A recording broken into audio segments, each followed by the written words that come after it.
যারা যারা মায়া ওয়াইফাই চালান মাগুরার ফোন, তারা কীভাবে বিকাশ থেকে রিচার্জ করবেন এখন এতে প্রথমে বিকাশ অ্যাকাউন্ট লগ ইন করবেন।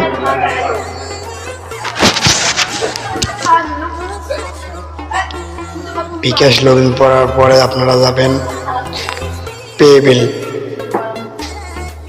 পেবিলে যাওয়ার পরে ইন্টারনেট সিলেক্ট করবেন।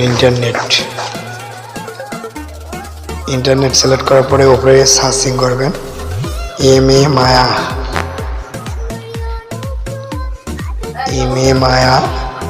MAY মায়া।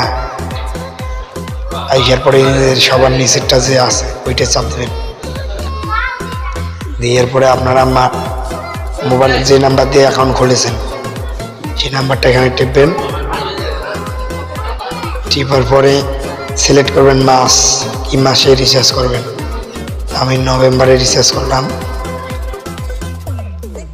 আপনারা দেখবেন এখানে মাস সিলেক্ট করে রিচার্জ করবেন। থ্যাংক ইউ, ধন্যবাদ।